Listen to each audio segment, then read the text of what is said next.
आज का टॉपिक है ओम्स लॉ। क्या है? Ohm's law. ओम्स लॉ क्या कहता है, इस पर डिस्कस करेंगे। एक जर्मन फिजिस्ट थे जिनका नाम था जॉर्ज सीमन ओम्स, उन्हीं के नाम पर ये रखा गया है। तो क्या कहता है, इसकी स्टेटमेंट मैंने लिख दी है, जो कि आपके एनसीईआरटी की बुक में अवेलेबल है, वहाँ पर मिल जाएगी। तो वो बहुत बड़े वैज्ञानिक थे भाई। उन्होंने सोचा कि जब करंट फ्लो होता है तब किसकी वजह से होता है? पोटेंशियल की वजह से। लेकिन पोटेंशियल और करंट के बीच में क्या रिलेशन होता है, इसको उन्होंने सेटअप किया। तो उन्होंने एक सेटअप तैयार किया। भाई मान लेते हैं समझने के लिए कि वो गए, बाजार गए, वहाँ से एक बैटरी ले आए, वायर ले आए, एमीटर ले आए, वोल्ट मीटर ले आए, सब डिफरेंट चीज़ें सर्किट में लगती हैं, जितनी चीज़ें ले आए। तो उन्होंने क्या किया, एक सेटअप तैयार किया। यहाँ पर मान लेते हैं एक बैटरी उठाकर ले आए, वो बाज़ार से या तो ख़रीद लाए भाई, और यहाँ पर उन्होंने एक स्विच लगा दिया। स्विच लगा दिया और सीरीज में क्या होता है, एमीटर कनेक्ट किया जाता है। तो यहाँ पर एमीटर उन्होंने कनेक्ट कर दिया। यहाँ से फिर गए, फिर एक नाइक्रोम का वायर ले आए। नाइक्रोम का वायर वो देखा होगा आपने, हीटर में लगे होते हैं, ऐसे ऐसे कॉइल करके लगी होती है ना, स्प्रिंग जैसा। वो वायर ले आए, उसको उन्होंने यहाँ पर लगा दिया। ये रेजिस्टेंस शो करने का तरीका है, रेजिस्टेंस का सिंबल है, ऐसा आप लोग पढ़ चुके हैं। और उसको इस तरीके से यहाँ पर कनेक्ट कर दिया। एक सेल लाए, पहले उन्होंने क्या किया, एक सेल कनेक्ट किया, ठीक है। और उन्होंने क्या किया, वोल्ट मीटर भी कनेक्ट किया। वोल्ट मीटर कैसे कनेक्ट किया जाता है, पैरेलल भाई कनेक्ट करते हैं। तो वोल्ट मीटर उन्होंने यहाँ पर कनेक्ट कर दिया। मान लेते हैं ये पॉइंट ए है, ये पॉइंट बी, ठीक भाई। उन्होंने क्या किया कि भाई बैटरी यहाँ पर जो थी, मान लेते हैं सपोज दैट कि उन्होंने वोल्ट मीटर में 6 वोल्ट का पोटेंशियल डिफरेंस मेजरमेंट किया, और एमीटर में उन्होंने कुछ करंट मेजरमेंट किया। तो उन्होंने क्या किया, एक टेबल बनाई। यहाँ पर इधर लिखा वोल्ट मीटर और इधर उन्होंने बनाया करंट। कहा अब हम मेजर करेंगे बारी बारी से कि कितना पोटेंशियल देने पर कितना हमें करंट मिलेगा। तो उन्होंने क्या किया, पहले गए भाई एक बैटरी खरीद लाए, बैटरी लगा दिया। तो वो बैटरी मान लेते हैं सपोज दैट वो बैटरी थी 6 वोल्ट की। कितनी थी वो, 6 वोल्ट की।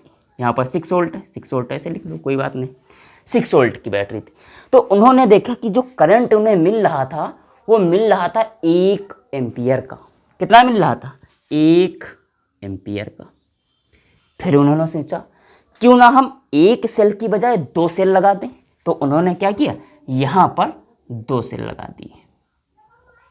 यहाँ पर एक ये सेल है और एक सेल ये, 2 सेल लगा दिए भाई, कनेक्ट कर दिए, 2 सेल लगा दिए।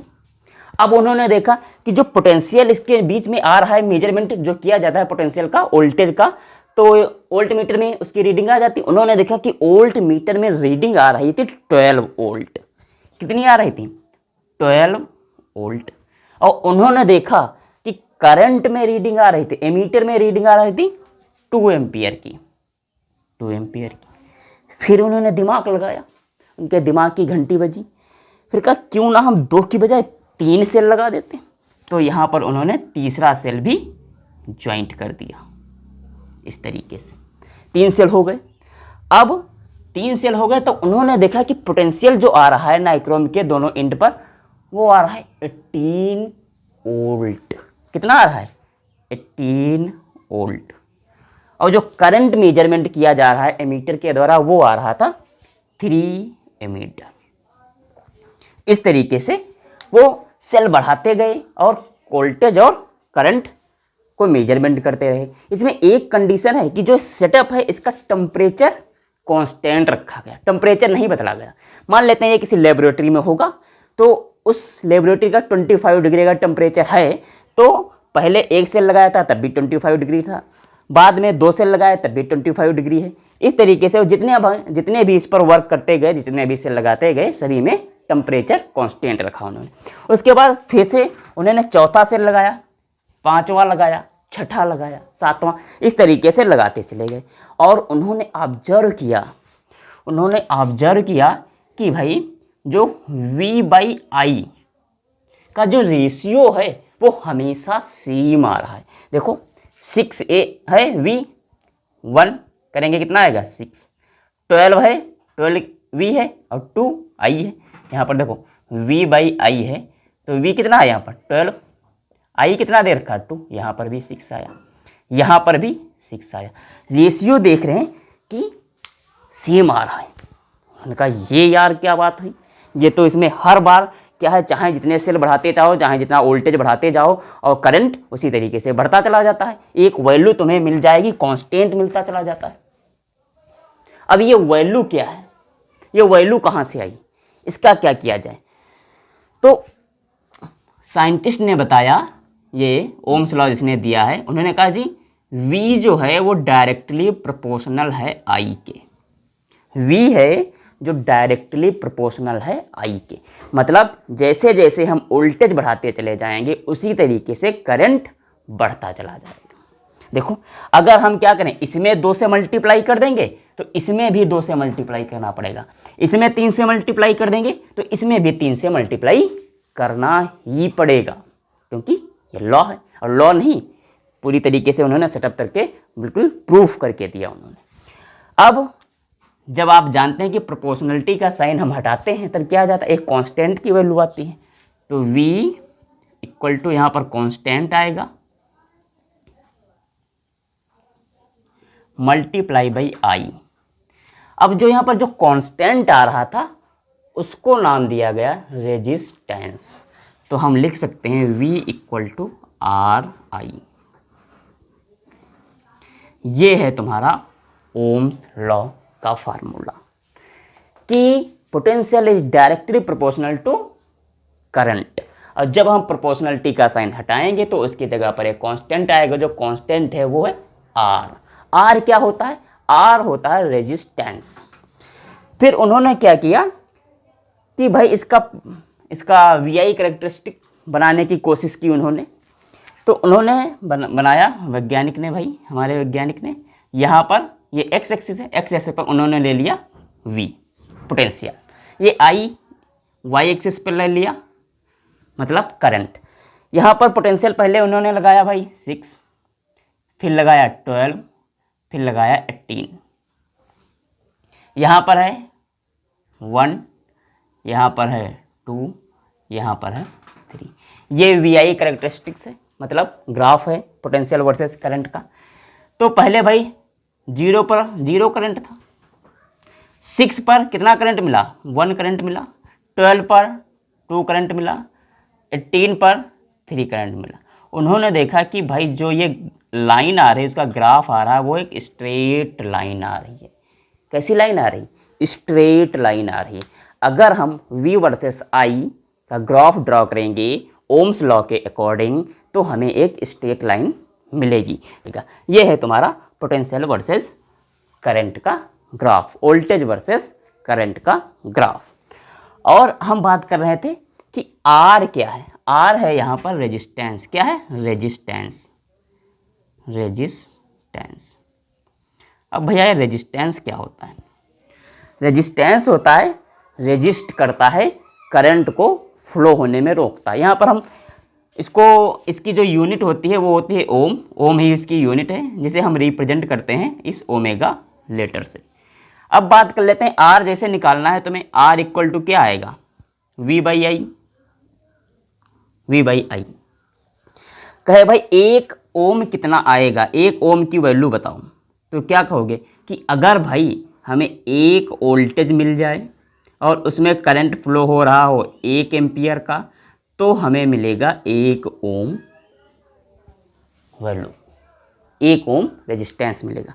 अब एक कांस्टेंट होता है, इस पर्टिकुलर नाइक्रोम वायर जो था, अगर हम इसका रेजिस्टेंस निकालेंगे तो वो हर बार इतना ही आएगा अगर टेम्परेचर कांस्टेंट रखा जाता है। अब रेजिस्टेंस क्या होता है सुनो भाई, सपोज दैट ये वायर है, कंडक्टर है, ये वायर है, यहाँ पर बना देते हैं, ये वायर है,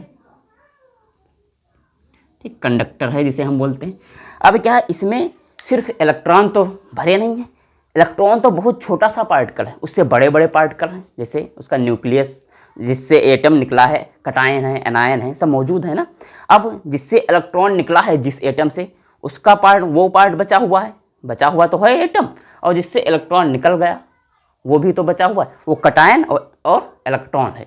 ठीक है, अब वो सब भरे हुए हैं कंडक्टर में।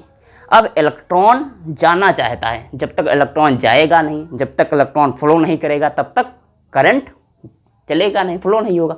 तो उस भीड़ भाड़ की जगह से इलेक्ट्रॉन बड़ी मशक्कत करते हुए यूं यूं इस तरीके से धक्की मुक्की करके वो एक इंड से दूसरे इंड पर जाने की कोशिश करता है।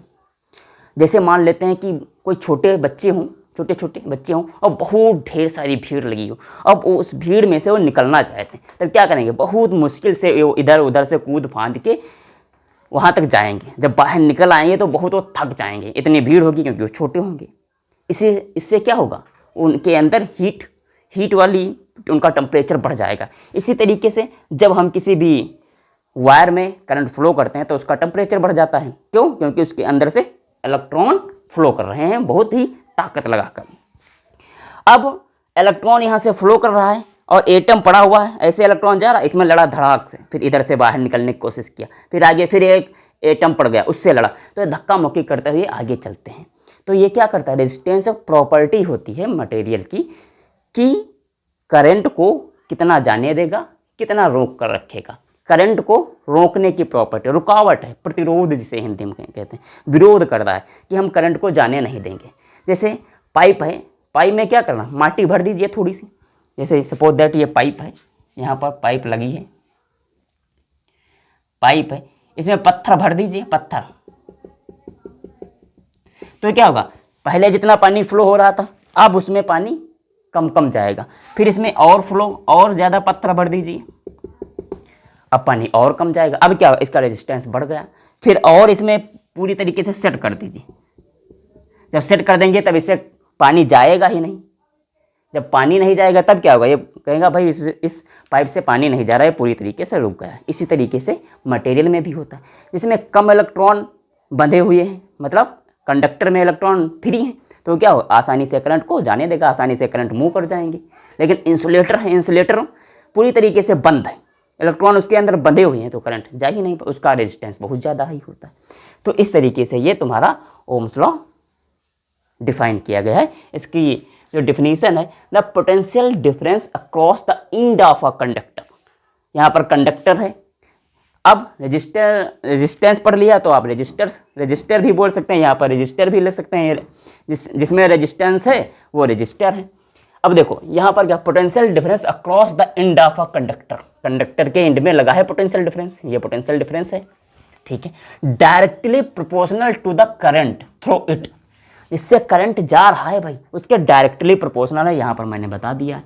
Provided its temperature the same, temperature same होना चाहिए, ये आपकी एनसीईआरटी की डिफिनीशन है। अब हम इस पर एक छोटा सा न्यूमेरिकल लगा लेते हैं। ये क्वेश्चन देखिए कैसा है, इसमें कह रहा है how much current will an electric bulb draw from a 220 volt source if the resistance of the bulb filament is 11 ohm. अब ये ओम्स लॉ पर ही बेस है, तो इसमें क्या है, कुछ नहीं, यहाँ पर सॉल्यूशन भाई लिख देते हैं हम। कितना है वो वोल्टेज दे रखा है इसका 220 वोल्ट। रेजिस्टेंस कितना है, रेजिस्टेंस को हम आर से डिनोट कर देते हैं, रेजिस्टेंस कितना है 11 ओम, ये ओम है उसकी यूनिट। और ओम्स लॉ क्या कहता है, V equal to I R. इसमें निकालना क्या है, कौन सी चीज़ की कमी है, आई की कमी है, मतलब करंट बताओ कितना है, तो I equal to V by R. इसमें वैल्यू पुट कर दीजिए, V की वैल्यू 220, R की वैल्यू 11, कैंसिल कर दे इसको, 20 equal to 20 ampere current flow होगा एक इलेक्ट्रिक बल्ब से।